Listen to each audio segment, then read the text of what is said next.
Hello friends, मैं सोनू सिद्दीकी स्वागत करता हूं आपका अपना यूट्यूब चैनल एग्जाम दर्पण में। और आज हम लोग देखने वाले हैं आपका मेघालय के पठार और सतपुरा श्रेणी के बारे में। जी हाँ दोस्तों, क्या देखेंगे तो मेघालय के पठार के बारे में देखेंगे और सतपुरा श्रेणी के बारे में देखेंगे। ठीक है, इसके पहले वाले वीडियो में हम लोगों ने देखा था यानी आपका तेलंगाना का और आंध्र प्रदेश के पठार के बारे में। ठीक है, तो इसके लिए सबसे पहले हम उसको समझने के लिए एक छोटा सा मैप बना ले रहे हैं और मैप में दर्शा दे रहे हैं कहाँ यहाँ पर इसके अंतर्गत यानी कौन कौन सी पहाड़ियाँ आएगी। ठीक है,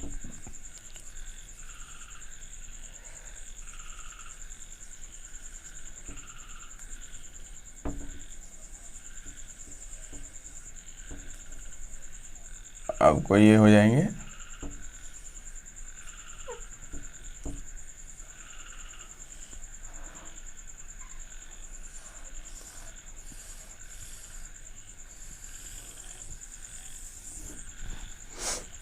आप इधर बना लीजिएगा, ज़्यादा झंझट नहीं है। ये आपका नेपाल वाला साइड हो गया, ये सिक्किम हो गया और इधर ये भूटान और ये आपका चला जाता है अरुणाचल प्रदेश और इधर नागालैंड, मणिपुर, मिजोरम। ठीक है, मिजोरम के बाद हम देखेंगे ये आपका हो जाएगा त्रिपुरा और त्रिपुरा के जस्ट बाद ये आपका होता है मेघालय। ठीक है, ये आपका मेघालय और ये बांग्लादेश वगैरह। ठीक है, आपको ये देख लेना है। तो हम क्या देखेंगे, हम इसके पहले देखे थे यहाँ पर क्या किसके बारे में, तो हम देख लिए थे आपका आंध्र प्रदेश और तेलंगाना के बारे में। यहाँ पर देखेंगे ये जो मेघालय जो है यहाँ पर ये क्षेत्र पड़ता है आपका मेघालय। ठीक है, तो मेघालय में 3 पहाड़ियाँ हैं। यहाँ पर कितने पहाड़ियाँ पाई जाएगी आपको, मेघालय में 3 पहाड़ियाँ अवस्थित हैं। आप इसको चिन्हित कर लीजिएगा। यहाँ पर एक ये गारो है और ये खासी है।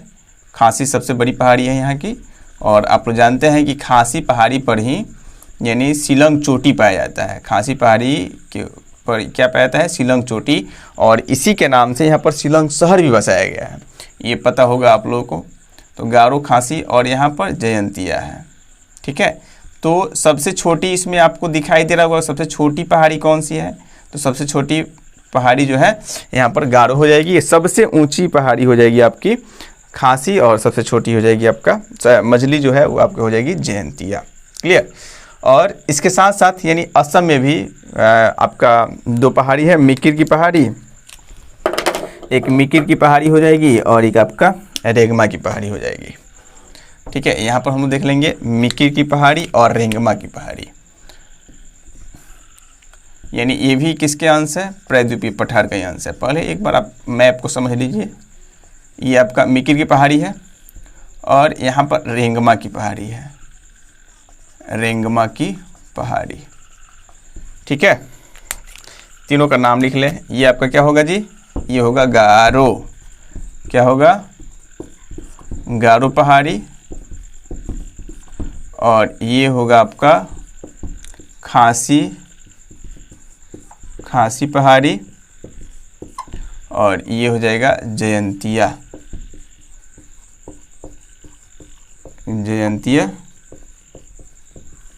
पहाड़ी। ठीक है, तो गारो, खासी, जयंतिया ये तीनों किस राज्य में अवस्थित है, तो ये तीनों है आपके किस राज्य में पड़ते हैं, मेघालय। ये किस में है, मेघालय के अंतर्गत, यानी मेघालय पहाड़ी के अंतर्गत इसको हम लोग क्या करते हैं, पढ़ते हैं। क्लियर, इसके बाद ये जो आपके रेंगमा और मिकिर की जो पहाड़ी है, ये मिकिर की पहाड़ी, मिकिर पहाड़ी, और ये है आपका रेंगमा पहाड़ी। ये दोनों पड़ते हैं आपके कहाँ पड़ेंगे, किस राज्य में, तो ये असम में पड़ते हैं। किस राज्य में पड़ते हैं, असम के अंतर्गत ये दोनों पहाड़ियाँ आपकी आती है। ठीक है, इसके साथ हम ये देख रहे थे किसके बारे में, यहाँ पर सतपुरा श्रेणी हेडिंग डाला हुआ है। तो सतपुरा श्रेणी से पहले हम लोग देख लेते हैं सतपुरा के ऊपर आपका बिंद श्रेणी है। तो आप लोग जानते हैं कि यहाँ पर एक बिंद श्रेणी है, मालवा पठार के नीचे, विंध्याचल पर्वत के नीचे, यानी बिंद श्रेणी। और बिंद श्रेणी अनेक भागों में 5 से 6 भागों में बटी हुई है। ठीक है। सासाराम इसी का ही अंश है, हम लोग पढ़ चुके हैं। तो अगर आप इस वीडियो बिंद श्रेणी को नहीं पढ़े होंगे तो आपका भारत का भूगोल यानी इंडियन ज्योग्राफी में जो प्लेलिस्ट पड़ा हुआ है 1 से लेकर 41 वीडियो अपलोड हो चुके हैं और पूरा का पूरा वीडियो आप देख लीजिए। 42वां वीडियो होगा लगभग, हम लोग ये देखेंगे आपका 100-150 के आसपास ये ज्योग्राफी में का आपका वीडियो जाएगा, ठीक है। तो ये जो आपका हो गया, ये आपका बिंद श्रेणी हो गई। क्या हो गई? ये बिंद श्रेणी, बिंद श्रेणी है। और बिंद श्रेणी के नीचे हम लोग देखेंगे आपका एक और श्रेणी है जिसको हम लोग बोलते हैं सतपुरा श्रेणी। यहीं पर है आपकी सतपुरा श्रेणी।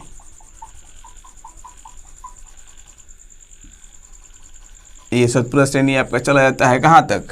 छोटा नागपुर के पठार तक, ठीक है। तो ये सतपुरा श्रेणी और इसके बीच में यहाँ पर एक और श्रेणी है जिसको हम क्या कहते हैं जी? मैकाले की श्रेणी। यहाँ पर आपका है, इसी का अंश है मैकाले।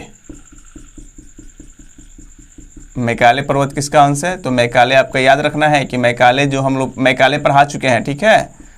मैकाले के बारे में हम लोग पढ़ चुके हैं और मैकाले किसका अंश है? तो मैकाले सतपुरा का ही अंश है। और यहाँ पर एक सर्वोच्च चोटी है जिसको हम लोग क्या बोलते हैं? अमरकंटक। यानी मैकाले की सर्वोच्च चोटी कौन है? अमरकंटक। तो ये किसका हिस्सा हो जाएगा? इसी का हिस्सा होगा आपका सतपुरा का। ये है मैकाले, मैकाले और ये है अमरकंटक, अमरकंटक। और हम लोग देखेंगे कि यहीं से नदी निकलती है आपकी नर्मदा। ये कौन सी नदी निकल रही है आपकी? नर्मदा नदी निकल रही है। तो याद ये रखना है कि यानी बिंद श्रेणी और सतपुरा श्रेणी, ये कौन सी श्रेणी है? सतपुरा, सतपुरा श्रेणी। इधर लिख लीजिए सतपुरा श्रेणी, ठीक है। अब ये सतपुरा श्रेणी है। इसके नीचे यानी आप एक नदी बहती है जिसको हम लोग बोलते हैं ताप्ती नदी। कौन सी नदी है? तो ये एक ताप्ती नदी यहीं से निकलती है। तो ये सतमाला और सतपुरा के बीच में बहती है। तो इसके नीचे कौन सी श्रेणी है? आप पढ़े होंगे सतमाला। ये सतमाला श्रेणी है। तो सतमाला और सतपुरा के भ्रंश में आपका कौन सी नदी बहती है? ताप्ती नदी। ये होगी नर्मदा, नर्मदा नदी और ये हो गई ताप्ती, ठीक है। ये सतपुरा श्रेणी और ये हो गया सतमाला, सतमाला श्रेणी। क्लियर? तो मैप को पहले अच्छी तरह से समझ लेंगे तो हमको इसको पढ़ने में कोई ज़्यादा दिक्कत होने वाली नहीं है। अब हम ये देखेंगे कि जो आपका सतपुरा श्रेणी है वो कहाँ से कहाँ तक फैली हुई है? तो राजपीपली की पहाड़ी से। यानी आप देखिएगा कि एक तरफ नर्मदा नदी है, दूसरी तरफ ताप्ती नदी है। यानी नर्मदा और ताप्ती के बीच में क्या याद रखना है कि नर्मदा और ताप्ती के बीच में यानी सतपुरा श्रेणी जो है राजपीपला की पहाड़ी से लेकर छोटा नागपुर के पठार तक फैली हुई है। यहाँ पर एक राजपीपला की पहाड़ी है, याद रखना है, पश्चिमी घाटी के आसपास। ये राजपीपला, राजपीपला पहाड़ी, ठीक है। तो राजपीपला की पहाड़ी से क्या याद रखना है कि पश्चिम में क्या है? ये आपका पश्चिम में है। पश्चिम में राजपीपला के पहाड़ी से लेकर कहाँ तक फैली है? पश्चिम में राजपीपला की पहाड़ी से लेकर हम जैसे जाएंगे यहाँ पर यानी उत्तर आपका पूर्व में, तो यहाँ पर छोटा नागपुर पठार है। ये कौन सा पठार है? छोटा नागपुर पठार। ये छोटा नागपुर पठार है। तो मान लीजिए कि ये आपका सतपुरा श्रेणी का ही अंश है। कौन? मैकाले। तो इसी को माना जाएगा ना। तो ये मान लीजिए छोटा नागपुर का पठार है, तो छोटा नागपुर के पठार तक आपकी मैकाले श्रेणी पाई जाती है, ठीक है। ये आपका है छोटा नागपुर पठार, छोटा नागपुर का पठार। तो छोटा नागपुर के पठार तक आपका फैला हुआ है कौन? यानी सतपुरा श्रेणी, ठीक है। अब सतपुरा श्रेणी की अगर देखी जाए कि सर्वोच्च चोटी जो है वो कौन है? तो धूपगढ़ा है। कौन है? सर्वोच्च चोटी इसकी हो जाएगी धूपगढ़ा। ये आपको याद रखना है कि यानी इसकी जो सर्वोच्च चोटी होगी वो धूपगढ़ा होगी। और इसकी ऊंचाई कितनी है? तो धूपगढ़ा, मान लीजिए ये आपका धूपगढ़ा हो गया। धूपगढ़ा कहाँ लिखे? इधर लिख दें, यहाँ पर धूपगढ़ा, यानी किसकी सर्वोच्च चोटी है, तो हम बोल सकते हैं कि सतपुड़ा की सर्वोच्च चोटी, सतपुड़ा की सर्वोच्च चोटी, सर्वोच्च चोटी है। इसकी ऊंचाई कितनी है, 1350 मीटर। कितनी ऊंचाई है जी, तो 1350 मीटर यानी इसकी ऊंचाई है। ठीक है, किसकी ऊंचाई है, यानी धूपगढ़ा। तो आपसे पूछे कि सतपुड़ा श्रेणी की सर्वोच्च चोटी कौन है, तो सतपुड़ा श्रेणी की सर्वोच्च चोटी जो है आपकी कौन है, धूपगढ़ा है, जिसकी ऊंचाई कितनी है, तो इसकी ऊंचाई हो जाएगी आपकी 1350 मीटर। कितना, 1350 मीटर। यानी सतपुड़ा श्रेणी कहाँ से कहाँ तक फैली हुई है, तो याद रखना है कि पश्चिम में यानी राजपीपला की पहाड़ी से लेकर, यानी आप पूर्व में देखिएगा तो पूर्व में आपका कहाँ से कहाँ तक फैला है, तो आपका चला जाएगा छोटा नागपुर के पठार तक, यानी इसका फैला हुआ है।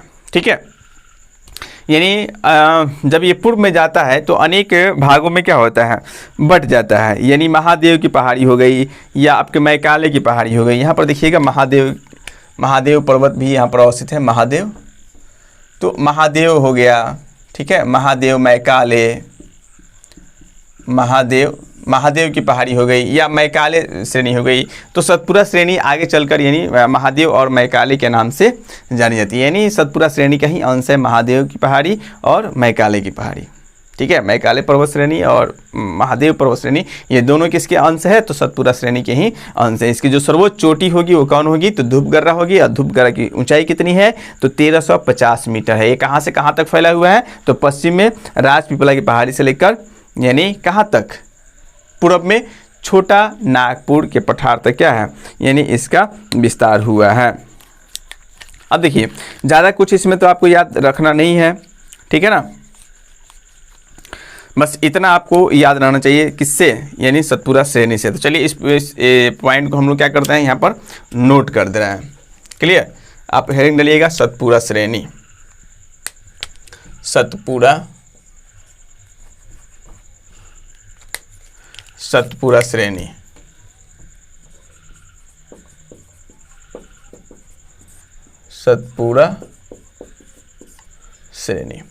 सतपुड़ा श्रेणी में सबसे पहले यानी इसकी उत्पत्ति कब हुई है, तो उत्पत्ति याद रखना है, उत्पत्ति।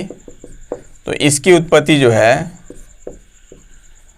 इसकी उत्पत्ति आप किस काल में हो रही है जी, तो इसकी उत्पत्ति जो होगी वो आपकी प्री कैम्ब्रियन काल में होगी। इसकी उत्पत्ति बोल सकते हैं कि इसकी उत्पत्ति भारतीय प्लेट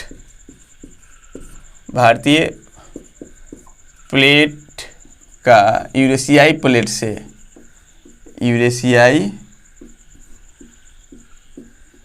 प्लेट से टकराने के कारण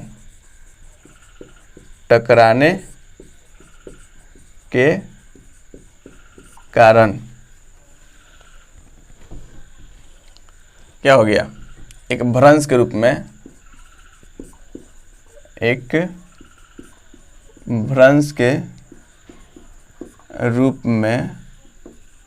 उभरा हुआ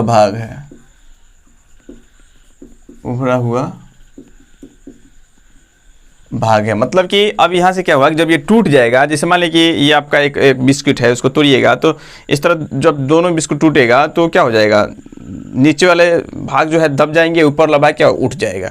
उसी प्रकार भारतीय प्लेट जब टूटा तो यहाँ से टूटने पर नाम ये भाग उठ गया और ये भाग उठ गया, और साइड यानी इसका झुकाव इधर है, इसका झुकाव इधर है, दक्षिण की तरफ है, इसका झुकाव जो है उत्तर की तरफ है। इसलिए हम देखेंगे कि यहाँ से बिंद श्रेणी से जितनी भी नदियाँ निकलती है, चाहे वो छिपरा हो गई, आपका चंबल हो गई, जितने भी प्रमुख नदी है, छिपरा, चंबल, आपका बूढ़ी क्या बोला जाता है उसको, छिपरा हो गई, चंबल हो गई, मतलब अनेक नदियाँ है, सोन नदी हो गई, ये सभी मतलब किधर जाकर बहती है, यानी उत्तर की तरफ जाकर बहती है, क्योंकि ढाल इधर से उधर है। और यहाँ की आपकी जितनी भी नदियाँ हैं, चाहे गोदावरी या कृष्ण वगैरह जितने भी नदियाँ देखिएगा, ये सभी कहाँ जाएगी, आपका दक्षिण तरफ जाकर बहती है। ठीक है, दक्षिण तरफ जाकर गिरती है या बंगाली खाड़ी में गिरती है। तो ये पॉइंट आपको याद रखना है कि क्या हुआ, इसकी उत्पत्ति जो है भारतीय प्लेट के यूरेशियाई प्लेट से टकराने के कारण, यानी एक भ्रंश के रूप में उभरा हुआ भाग है। यह जो है कहाँ से कहाँ तक फैला हुआ है, देखेंगे कि यह पश्चिम में राजपीपला की पहाड़ी से लेकर राजपीपला की पहाड़ी से लेकर पूर्व में कहाँ तक फैला है? तो छोटा नागपुर के पठार तक फैला हुआ है। पूर्व में छोटा नागपुर के पठार तक फैला हुआ है। ठीक है, ये पॉइंट याद रखना है। नेक्स्ट हम देखेंगे कि भाई ये तो इसकी फैला हो गया। आगे चलकर हम देखेंगे सतपुरा श्रेणी का ही, यानी आपका मैकाले और महादेव जो है सतपुरा श्रेणी का ही, देखिएगा सतपुरा श्रेणी का ही पूर्व में विस्तृत रूप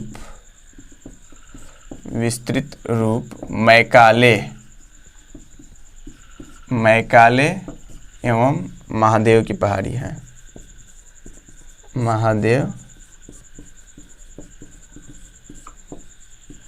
मैकाले एवं महादेव की पहाड़ी है। ठीक है, नेक्स्ट देखें यहाँ की सर्वोच्च चोटी जो है, इसकी सर्वोच्च चोटी धूपगढ़ा है। धूपगढ़ा है। इसकी ऊंचाई 1350 मीटर है। ठीक है, कितनी इसकी ऊंचाई है? तो 1350 मीटर है। किसकी ऊंचाई? आपका धूपगढ़ा की ऊंचाई। अब यह कितने अक्षांश से कितने अक्षांश? तो आप देखिएगा 21 अक्षांश से लेकर 24 डिग्री अक्षांश तक यानी इसका विस्तार है। तो ये पॉइंट लिखिएगा कि सतपुरा श्रेणी का विस्तार 21 डिग्री अक्षांश से 24 डिग्री अक्षांश तक है।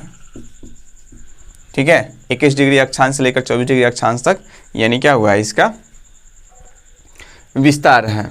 ये पॉइंट भी आप क्या कर लीजिए, नोट करिए। नेक्स्ट पॉइंट हम देखेंगे इसमें, इसकी औसत जो ऊंचाई है,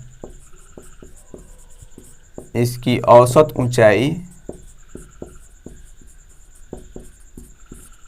वो हो जाएगा 760 मीटर। कितना औसत हो जाएगा? तो 760 मीटर। सतपुरा पर्वत के अंतर्गत जबलपुर में आप जब जाइएगा तो वहाँ पर एक जलप्रपात भी है, यानी सतपुरा श्रेणी में जबलपुर के पास धुआंधार जलप्रपात सर्वाधिक प्रसिद्ध है। धुआंधार जलप्रपात सर्वाधिक प्रसिद्ध है। ये पॉइंट इतना आपको क्या याद रखना है? सतपुरा श्रेणी से याद रखना है, जबलपुर में। ठीक है, क्या याद रखना है कि आपका सतपुरा श्रेणी की उत्पत्ति, तो सतपुरा श्रेणी की उत्पत्ति जो हो रही है किस प्रकार हो रही है? तो आप देखिएगा कि भारतीय प्लेट के यूरेशियाई प्लेट से टकराव परिणाम स्वरूप यानी भ्रंश, भारतीय प्लेट जो है दो भागों में टूट गया और इसी का एक उभरा हुआ रूप जो है आपका बिंदु श्रेणी और सतपुरा श्रेणी के रूप में अवस्थित है। ठीक है, यह पश्चिम में राजपीपला की पहाड़ी से लेकर पूर्व में यानी छोटा नागपुर के पहाड़ी तक फैला हुआ है। यानी पश्चिम में राजपीपला से लेकर या पूर्व में छोटा नागपुर पहाड़ी तक क्या है, यानी इसका विस्तार है। यानी आप देखिएगा कि सतपुरा श्रेणी का ही पूर्व में जो विस्तृत रूप है वो आपका मैकाले और महादेव के नाम से जाना जाता है। ठीक है, नेक्स्ट पॉइंट हम देखेंगे कि इसकी सर्वोच्च चोटी है वो कौन है? धूपगढ़ा है। और धूपगढ़ा की ऊंचाई कितनी है? तो 1350 मीटर है। कितनी? 1350 मीटर। अब देखिए ये भी पॉइंट इसमें डाल सकते हैं कि अमरकंटक से निकलने वाली नदियाँ कौन कौन सी है, तो ये आपका ये सतपुरा श्रेणी भी हो जाएगा। तो हम बताए थे ना,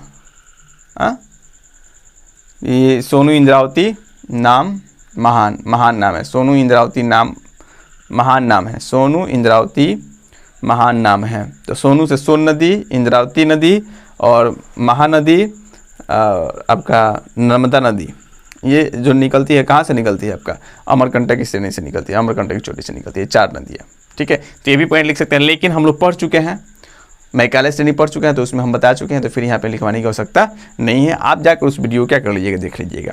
तो एक बार आप इसका स्क्रीनशॉट ले लीजिए ताकि हम आगे बढ़ें। चलिए मिटा दे, चलिए इसको मिटा देना है।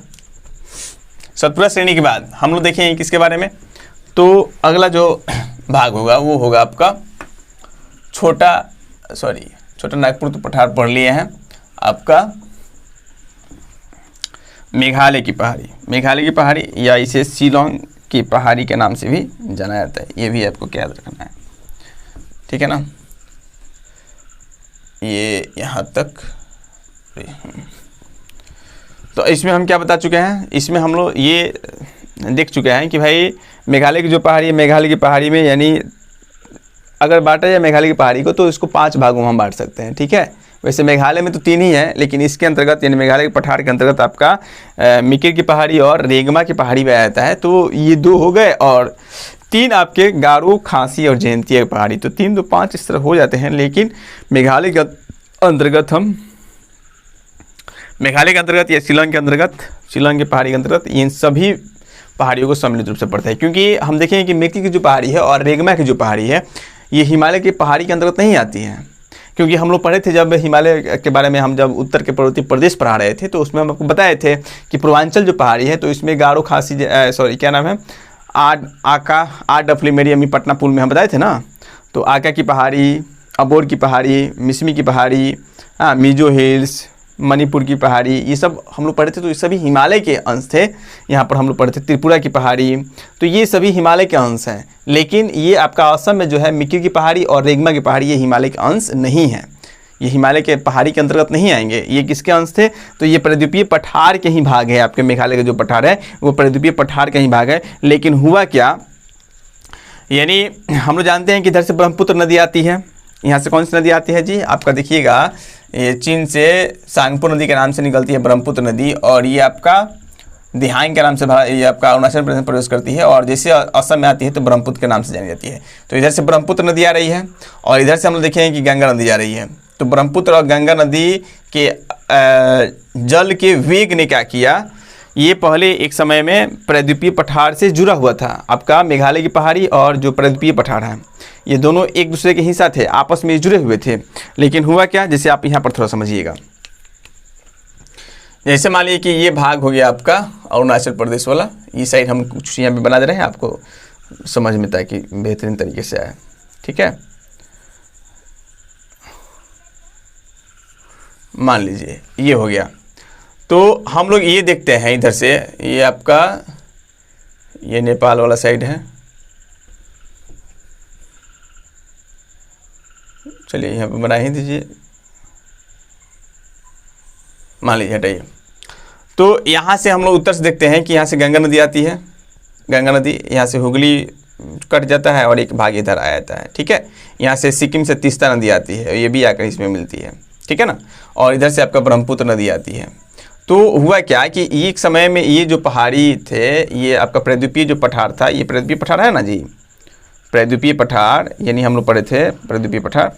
तो प्रद्वीपीय पठार का ही अंश था आपका मेघालय का पहाड़ी, ये और ये आपस में जुड़े हुए थे। लेकिन हुआ क्या कि नदियों के वेग के कारण, नदियों के जल के वेग के कारण ये इसका यानी जितने भी यानी पर्वत थे ये सामने वाले, इन सबको तोड़ फोड़ कर क्या कर दिया गया, यहाँ पर भर दिया गया। तोड़ फोड़ कर यानी जलोढ़, यानी इस पठार पर यानी जलोढ़ मिट्टी का परत बिछा दिया गया है, जिसके परिणाम स्वरूप यहाँ पर क्या हुआ है, एक बांग्लादेश के रूप में, या बोलते हैं पश्चिम बंगाल के भी इसमें कुछ हिस्सा आ जाएगा, ये सभी इसमें शामिल हैं। तो ये जो गैप बना है इसको हम मालदा गैप के नाम से जानते हैं, ये भी याद रखिएगा। यानी कौन सी नदी, ये गंगा नदी हो गई, इधर तीस्ता नदी हो गई, और इधर ब्रह्मपुत्र नदी हो गई, ब्रह्मपुत्र।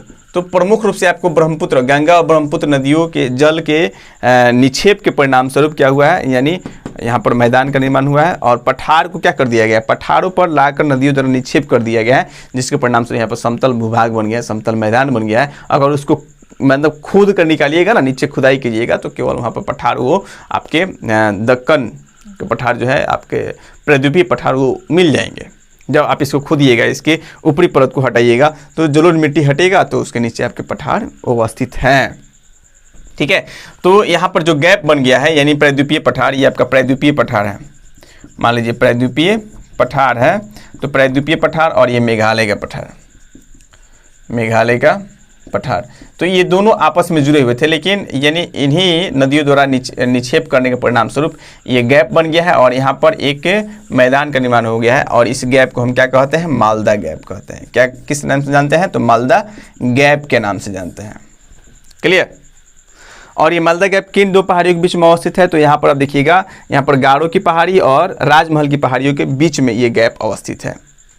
ठीक है, राजमहल की पहाड़ी को तोड़ कर लेकर वहाँ पर बिछा दिया गया है। आपका गारो की पहाड़ी जो है उसका भी काफ़ी अपक्षयन हुआ है। देखिए गारो खासी है ना, गारो खासी जयंती है, तो गारो और इधर राजमहल की पहाड़ी है झारखंड में, तो इन दोनों की पहाड़ियों के बीच में ये गैप है जिसे हम क्या कहते हैं? मालदा गैप के नाम से जानते हैं। तो ये पॉइंट आपको याद रखना है। ठीक है,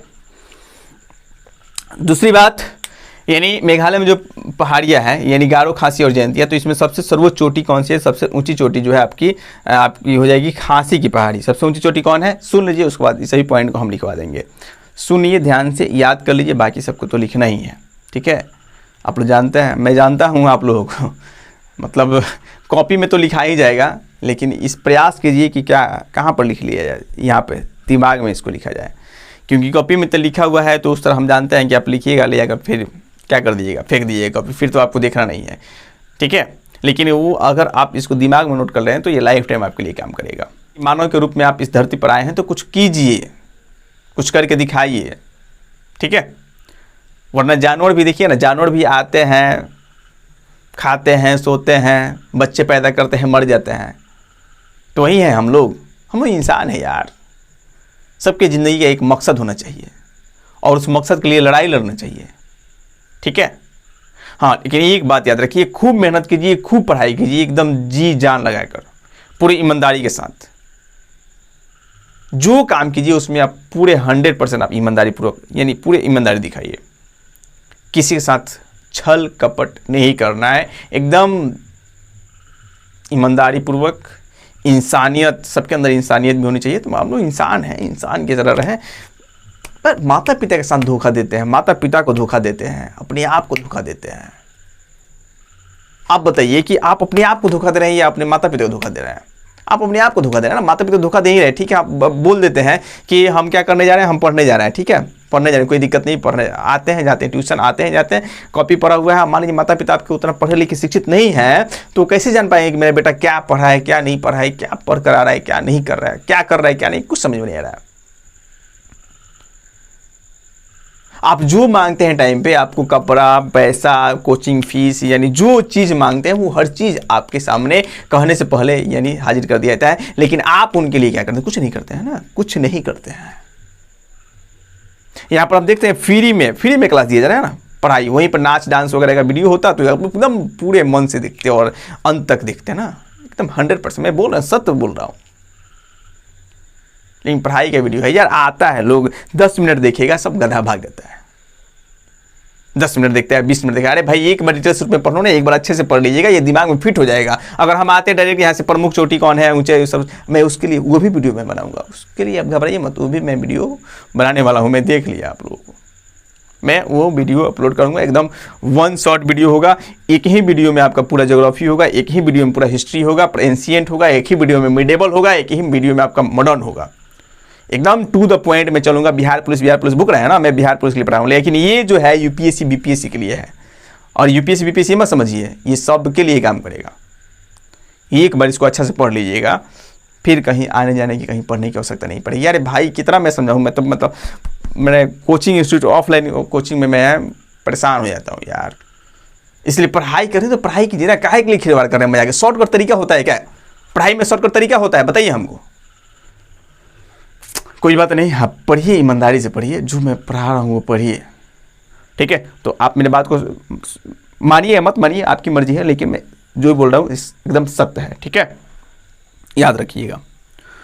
और ईमानदारी से पढ़िए, मन लगाकर पढ़िए, जितना टाइम है अरे भाई माता पिता पर विश्वास किए हैं, तो अगर सोच रहे होंगे, मान लीजिए आप कहीं इंस्टीट्यूट जा रहे होंगे, क्लास करने जा रहे होंगे, तो आपके घर के लोग, आपके आसपास के लोग ये सोच रहे होंगे कि बच्चा मेरा जा रहा है कंपटीशन की तैयारी करने, ये फलाना चीज़ का दुर्गा की तैयारी करता है, बिहार पुलिस की तैयारी करता है, बीपीएससी की तैयारी करता है। उनके मन में क्या होगी, एक अंदर मतलब विश्वास बना होगा कि भाई मेरा बेटा कुछ ना कुछ करेगा, मेरी बेटी कुछ ना कुछ करेगी, इतने दूर जाती है आप लोग पढ़ने। हाँ? और बताइए कि आप जाते हैं क्लास, चले आते हैं, ध्यान से नहीं पढ़ते हैं, गए क्लास, लिखे क्या हुआ क्या नहीं हुआ, कॉपी लिया, किताब लेकर फेंक दिए, मोबाइल पर लग गए, क्या इससे जॉब होगा? आप बताइए, मतलब क्या इस रियल में अपने मन से सोचिए कि क्या आप सही कर रहे हैं? आप इतना बात याद रखिए कि आप किसी और को धोखा नहीं दे रहे, आप अपने आप को धोखा दे रहे हैं।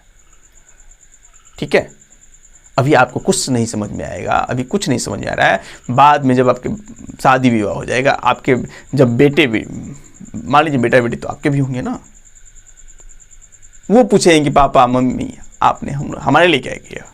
उस समय आपके पास जवाब नहीं होगा कि आप उसको उत्तर दे सकें। ठीक है, इसलिए टाइम है, संभल जाइए, सुधर जाइए और प्रयास कीजिए कि जितना जल्दी हो सके 1 साल 2 साल 1.5 साल, अरे भाई 1 साल अगर आप मेहनत कर देते हैं ना तो पूरी जिंदगी संवर जाती है आपकी। मात्र 1 साल, 1 साल मेहनत कीजिए, 1.5 साल मेहनत कीजिए, पूरा जी जान लगा दीजिए, पूरा अपने जुनून को पूरा झोंक दीजिए इसमें। देखिए आपको सफलता नहीं मिलती है तो हमसे बात कीजिएगा, सर आप क्या बोल रहे थे, लेकिन ईमानदारी के साथ। आप में भी ईमानदारी होनी चाहिए, आपके अंदर सच्चाई होनी चाहिए। ठीक है, कि हाँ मैं पढ़ रहा हूं तो पढ़ रहा हूं, मैं किसी को धोखा नहीं दे रहा हूं, ना मैं खुद को धोखा दे रहा हूं, ना अपने माता पिता को धोखा दे रहा हूं, ना अपने आने वाले बच्चों को मैं धोखा दे रहा हूं। ये सोच समझ कर पढ़ना चाहिए। ठीक है, आप ईमानदार रहेंगे, सच्चे रहेंगे, ऊपर वाला भी देखेगा, आप कर्म कीजिएगा, आप फल जरूर मिलेगा।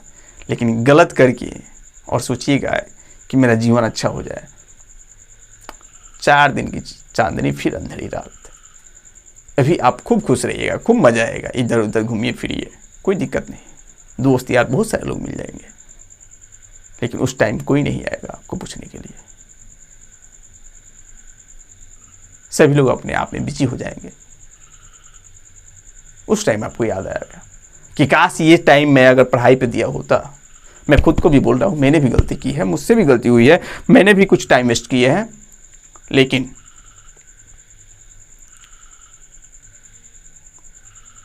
नहीं भुला जाता है। शाम को भूला सुबह घर लौटा है तो उसको भूला नहीं कहा जाता।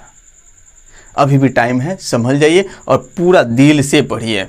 देखिए मुझे लेक्चर देने की आदत नहीं है, आप देखे भी मैं ज़्यादा लेक्चर देता नहीं हूँ, मैं सुनाता हूँ, लेकिन कभी कभी यार क्या करें, गुस्सा आ जाता है देख कर, आज मतलब बच्चों को क्या कर रहे हैं। चलिए मैं तो यहाँ था, क्या बता रहा था। हाँ, तो सबसे ऊंची चोटी कौन हो जाएगी, यानी गारो। आपका मेघालय की जो श्रेणी है, मेघालय की चोटी में आपका एक तो आपका गारो, खासी और जयंतिया, इसमें सबसे ऊंची चोटी होगी आपकी, वो हो जाएगी खासी पहाड़ी। कौन होगी, खासी पहाड़ी। और खासी पहाड़ी में आप यहाँ पर देखिएगा, खासी जो पहाड़ी है यहाँ पर एक शहर बसा हुआ है, यहाँ पर एक शहर भी बसा हुआ है जिसको हम शिलोंग शहर के नाम जानते हैं, और एक चोटी भी है, यानी खासी की सर्वोच्च चोटी जो है ये शिलोंग चोटी के नाम से जाना जाता है। अब याद रखिएगा, यानी खासी की जो सर्वोच्च चोटी है वो किस चोटी के नाम से जाना जाता है, शिलोंग चोटी। क्या बोलेंगे इसको, शिलोंग चोटी, शिलोंग चोटी के नाम से जाना जाता है। ये सर्वोच्च चोटी हो जाएगी किसकी, यानी खासी की सर्वोच्च चोटी हो जाएगी शिलोंग चोटी। और इसी शिलोंग चोटी पे शिलोंग शहर बसा हुआ है। कौन शहर बसा हुआ है, तो शिलोंग शहर जो है इसी चोटी पर बसा हुआ है। ठीक है, अब ये हम लोग याद रखेंगे कि इसकी ऊंचाई कितनी है, यानी आपकी जो शिलोंग चोटी है, तो शिलोंग चोटी की ऊंचाई कितनी है, तो 1961 मीटर जो है क्या है इसकी ऊंचाई है, यानी शिलोंग चोटी की। और शिलोंग चोटी पर ही एक आपका बोल सकते हैं वायुसेना स्टेशन का निर्माण हुआ है। क्या, शिलोंग चोटी पर ही वायुसेना स्टेशन का निर्माण हुआ है, वायुसेना स्टेशन वायुसेना स्टेशन का क्या हुआ है, यहाँ पर निर्माण हुआ है। कहाँ पर? शिलंग चोटी पर। क्लियर। ये भी पॉइंट देखें कि सबसे अधिक जो वर्षा होती है वो हम लोग पढ़े हैं, आप लोग जानते हैं विश्व में सबसे अधिक जो वर्षा होती है कहाँ पर होती है, तो मेघालय में होती है। लेकिन आपको ये याद रखना है कि एक कैलेंडर माह में सबसे अधिक वर्षा कहाँ होती है और प्रति वर्ष सबसे अधिक वर्षा कहाँ होती है। तो एक कैलेंडर माह की बात करें तो वो हो जाएगा आपका चेरापूंजी हो जाएगा, माने एक माह में सबसे अधिक वर्षा चेरापूंजी और मानसीराम यहीं पर अवस्थित है भाई। यहाँ पे देख सकते हैं, लिख लीजिए ना, ये चेरापूंजी हो जाएगा और ये मानसीराम हो जाएगा। तो यहाँ पर देखिए एक कैलेंडर माह की बात करें, मतलब एक माह में सबसे अधिक वर्षा, औसतन वर्षा कहाँ पर होती है, तो वो हो जाएगा आपका कहाँ पर, चेरापूंजी। और एक वर्ष में सबसे अधिक वर्षा कहाँ पर होती है, यानी एक वर्ष का औसत निकाला जाए तो वो आपका हो जाएगा मानसीराम। ठीक है, तो ये भी पॉइंट आपको क्या करना है, याद रखना है। ठीक है, तो चलिए इसको मैं मिटा दूँ, चलिए मैं मिटा दे रहा हूँ इसको। आप मेरे बातों को बुरा मत मानिएगा, किसी को मैं डांटने और यहाँ पर बोलने नहीं आया हूँ, लेकिन टाइम है, पढ़िए अच्छे से। इतना वैकेंसी भी आ रहा है, इसमें प्रयास कीजिए कि एक आपका सीट निश्चित हो जाए, और मैं क्या कहूँगा। ठीक है, तो चलिए किसके बारे में देख लीजिए हम लोग, मेघालय की पहाड़ी। मेघालय की पहाड़ी। तो देखिए मेघालय की पहाड़ी जो है, सबसे पहले क्या देखें कि इसकी उत्पत्ति जो है प्री कैम्ब्रियन काल में हुई है। इसकी उत्पत्ति कब हुई है, यानी प्री कैम्ब्रियन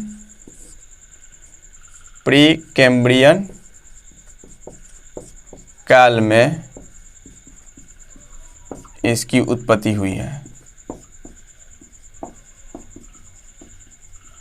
ठीक है, प्री कैम्ब्रियन काल में इसकी उत्पत्ति हुई है। यह किसका भाग है, तो देखिए प्रायद्वीपीय भाग का ही हिस्सा है। यह प्रायद्वीपीय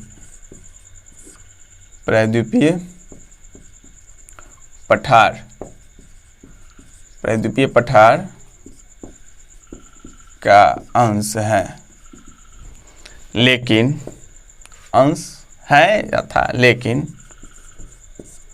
गंगा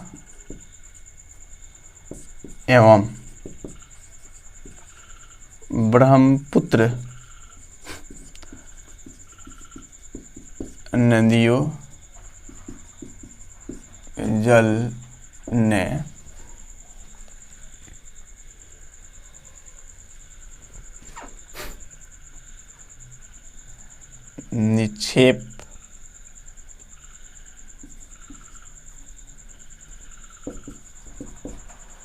निक्षेप कर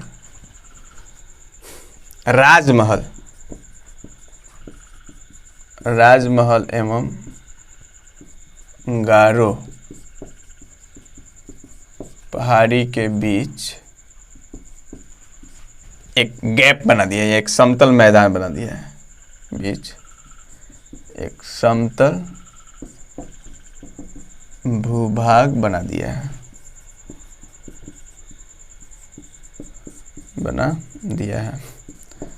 इसे हम किस नाम जानते हैं, इसे मालदा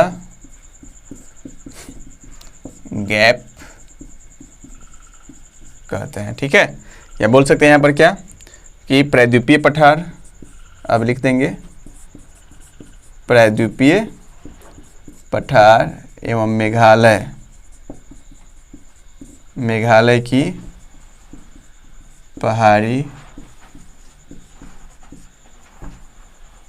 पहाड़ी को कौन सा गैप अलग करता है, पहाड़ी को मालदा गैप क्या करता है, अलग करता है।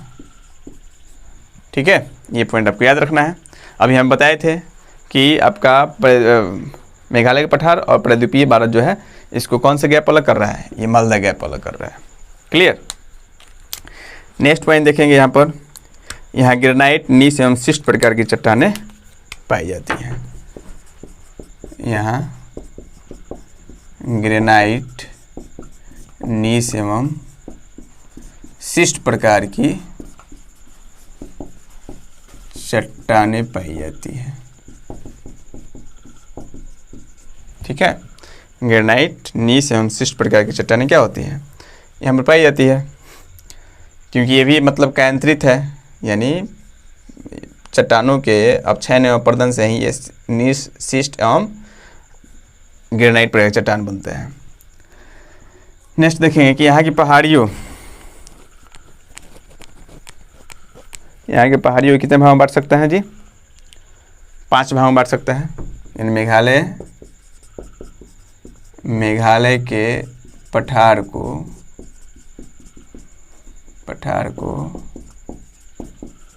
5 भागों में, प्रमुखतः 3 ही होगा, ठीक है, भागों में बांट सकते हैं। अब प्रमुखतः बोले तो 3 भागों में, एक में क्या हो जाएगा गारो, दूसरा खासी, तीसरा जयंतिया, और चौथा जो हो जाएगा आपका रेगमा, और 5वां हो जाएगा मिकिर, जो असम में स्थित है। ठीक है, ये पॉइंट आप इतना नोट कीजिए, इसको नोट कर लीजिए, मिटा दें। चलिए नेक्स्ट पॉइंट इसमें हम लोग लिखेंगे, ऊपर से मिटा रहे हैं हम। ठीक है, ये सब कुछ हम बता दिए हैं। आपको क्या करना है, अगर एक बार में ना याद हो तो वीडियो को 2 बार देख लीजिए। ठीक है, 2 बार में 100% आपको याद हो जाएगा। गारो, खासी, जयंतिया, रेगमा और मिकिर के नाम से जाना जाता है। इसमें रखना है कि रेगमा एवं मिकिर असम में स्थित है, असम में स्थित है। ठीक है, जो हिमालय का अंश नहीं है,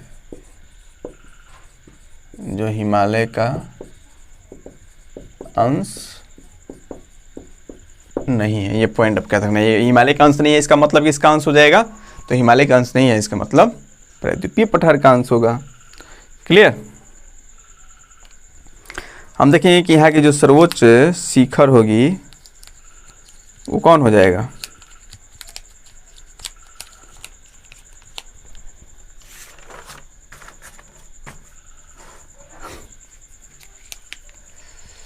अब यहाँ की पहाड़ों की औसत ऊंचाई कितनी हो जाएगी, ये लिखेंगे। यहाँ की पहाड़ों की औसत ऊंचाई, कहाँ की बात कर रहे हैं हम, मेघालय के पठार की बात कर रहे हैं। ठीक है, या लिखिए दीजिए, मेघालय ही नाम डाल दीजिए। मेघालय के पहाड़ों की औसत ऊंचाई जो है वो आपका 150 मीटर से 1961 मीटर हो जाएगा। 150 मीटर से 1961 मीटर तक है। ठीक है, अब यहाँ पर देखिए कि सबसे यहाँ की सर्वोच्च चोटी जो है, हम लोग 5 लिखे थे ना, या मेघालय की सर्वोच्च चोटी या गारो खासी जयंतिया में सबसे ऊंची चोटी जो है गारो खासी जयंतिया में सबसे ऊंची चोटी, सबसे ऊंची चोटी कौन है, आपका खासी पर्वत श्रेणी है, खासी पर्वत श्रेणी है, यानी खासी की श्रेणी है। ठीक है, ये आपको याद रखना है। खासी के बाद दूसरी सबसे ऊंची चोटी आपकी हो जाएगी जयंतिया। जयंतिया याद रखना है, ठीक है। यानी सबसे ऊंची चोटी खांसी, और खांसी पे कौन से शहर खांसी की सर्वोच्च चोटी जो है वो कौन सी हो जाएगी, तो शिलांग की चोटी, और शिलांग की चोटी पर ही आपका शिलांग शहर बसा हुआ है। ये हम लोग क्या कर चुके हैं, लिख चुके हैं, ठीक है। या छूटा होगा तो आप लिख लीजिएगा। उसके बाद यानी हम देखेंगे कि खांसी के बाद यानी दूसरी जो सर्वोच्च चोटी है, यानी दूसरी बड़ी जो श्रृंखला होगी पर्वत की, वो हो जाएगी जयंतिया। यानी खांसी के बाद दूसरी सबसे ऊंची चोटी वाली हो जाएगी आपकी कौन, जयंतिया हो जाएगी। और सबसे छोटी याद रखना है, सबसे छोटी जो है, सबसे छोटी छोटी जो है वो कौन हो जाएगी, गारो, ठीक है। गारो की श्रेणी। अब देखिए गारो की श्रेणी में एक और विशेषता है, गारो श्रेणी, ठीक है, गारो श्रेणी है, सबसे छोटी गारो श्रेणी है। एक पॉइंट और लिखिएगा कि गारो श्रेणी की सर्वोच्च चोटी जो है वो कौन हो जाएगी आपकी, नोक्रेक, ठीक है। और इसकी जो ऊंचाई है वो हो जाएगा 1515 मीटर, 1515 मीटर। किसकी ऊंचाई हो जाएगी, नोक्रेक। यहाँ पर है ये आपका नोक्रेक, यानी गारो की सबसे ऊंची चोटी जो है वो हो जाएगी नोक्रेक, और इसकी ऊंचाई हो जाएगी 1515 मीटर। ये आपको क्या करना है, याद रखना है। यानी खांसी जो होगी वो सबसे ऊंची चोटी होगी, ठीक है। और मेघालय की यहाँ की मेघालय में जो सर्वोच्च चोटियाँ है उसकी औसत ऊंचाई कितनी है, 150 से 161। और खांसी के बाद यानी दूसरी सबसे चोटी, यानी खांसी जो होगी क्या होगी, खांसी जो है, खांसी सबसे ऊंची चोटी होगी, सबसे ऊंची चोटी, ठीक है। और खांसी के बाद दूसरी जयंतिया हो जाएगी, और जयंतिया के बाद तीसरी जो चोटी होगी कौन होगी आपकी, वो हो जाएगी गारो। अगर क्रम से पूछे, कभी कभी दिशा से संबंधित क्वेश्चन भी आता है कि यानी मेघालय की पहाड़ी में पूर्व में सबसे पूर्व में कौन अवस्थित है, तो याद रखना है गारो। पश्चिम में कौन अवस्थित है, तो याद रखना है जयंतिया। और बाकी बीच में तो आपको खांसी है जो सबसे ऊंची है, ठीक है। और इसी पर आपका शिलांग शहर बसा हुआ है। शिलांग की चोटी है, शिलांग की चोटी की ऊंचाई कितनी है, तो 1961 मीटर है। ये तो हम लोग याद कर चुके हैं, ठीक है। ये भी याद रखना है कि यहाँ की प्रमुख नदियाँ कौन कौन सी है। देखिए थोड़ा सा लाइट कट गया था, हम जब बता रहे तब तक लाइट कट चला गया। तो याद ही रखना है कि यहाँ की जो प्रमुख नदियाँ है वो कौन कौन सी है। तो प्रमुख नदियों में खांसी, गारो की प्रमुख नदियाँ कौन कौन सी है, तो गारो की प्रमुख नदियाँ यहाँ से आपको याद रखना है। गारो की प्रमुख नदियाँ ये हो जाएगी आपका गनोर नदी हो जाएगा, ठीक है। उसके बाद आपका डायरिंग नदी हो जाएगा, सांडर नदी हो जाएगा, सिसमांग नदी हो जाएगा, निताई नदी हो जाएगा, भूताई नदी हो जाएगा, ठीक है। ये गारो पर अवस्थित नदियाँ हैं। और खांसी एवं जयंती पर जो अवस्थित नदियाँ है वो अभी आपका अभियम नदी हो जाएगा, जादुक्ता नदी हो जाएगा, माओअप्पा नदी हो जाएगा, और मिंडुतु नदी हो जाएगा, और अमनगोर नदी हो जाएगा, ठीक है। ये आपकी कौन सी नदी हो जाएंगे, यानी खांसी पर अवस्थित प्रमुख नदियाँ, ठीक है। और देखा जाए तो यहाँ पे कौन कौन से खनिज पदार्थ प्राप्त होते हैं इन क्षेत्रों में, गारो खांसी जयंतिया के क्षेत्रों में।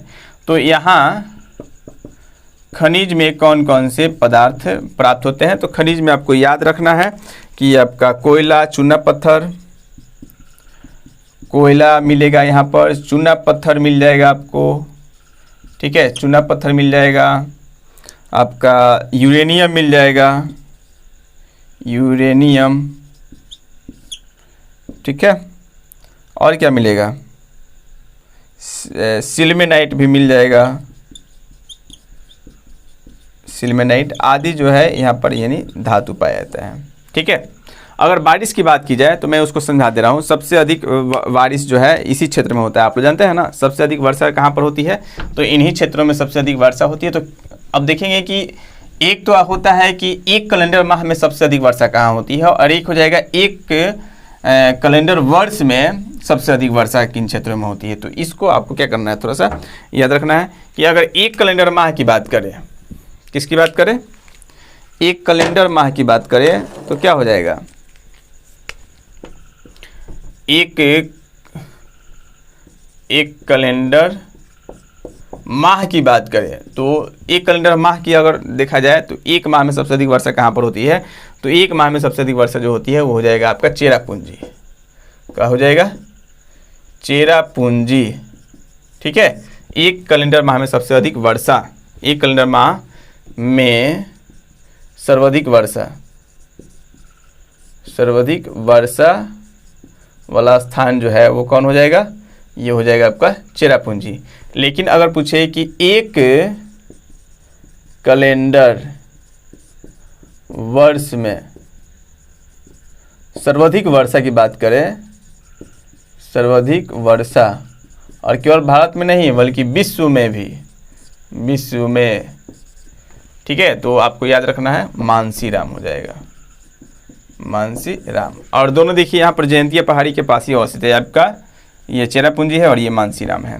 अब क्यों सबसे अधिक वर्षा होता है, तो सबसे अधिक वर्षा होने का कारण ये है कि एक तरफ गारो है, एक तरफ खासी है, एक तरफ जयंतिया है, और यहाँ से बंगाल की खाड़ी जो मानसूनी हवाएं इधर चलती है, तो इन सभी मानसूनी हवाओं क्या कर लेती है, यानी छाती ताने सभी हवाओं को रोक लेती है। रोकने के परिणाम स्वरूप यानी पूरे बादल यहीं पर क्या होते हैं, बरस जाते हैं, ठीक है।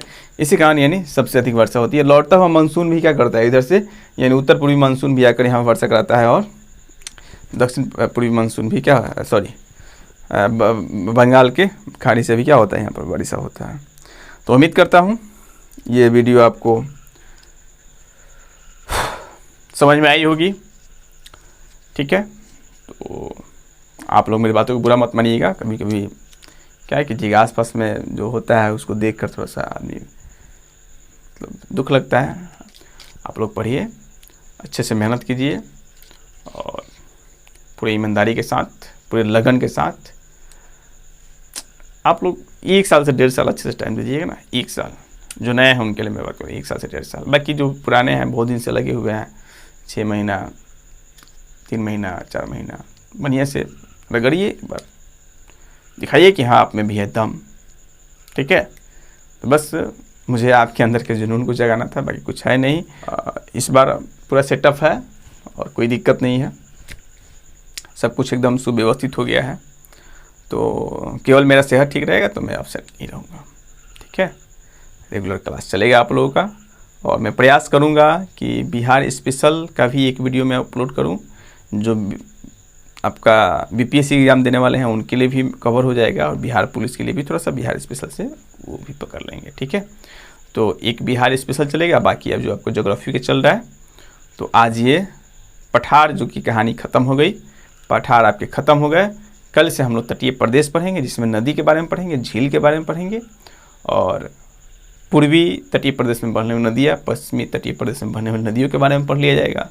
तटीय प्रदेश कौन कौन है इनके बारे में हम लोग पढ़ लेंगे, उनकी लंबाई, चौड़ाई, ऊंचाई, ठीक है, ये पढ़ेंगे। और उसके बाद विस्तार पूर्वक हम लोग नया चैप्टर प्रारंभ करेंगे, आपका अपवाह तंत्र, और अपवाह तंत्र के साथ साथ हम लोग पढ़ते चलेंगे नदी घाटी परियोजना के बारे में, ठीक है।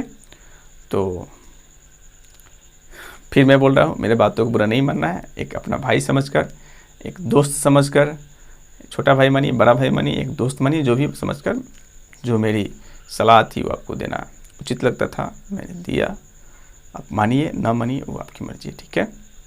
फिर मिलते हैं अगले वीडियो में, तब तक के लिए धन्यवाद। जय हिंद दोस्तों।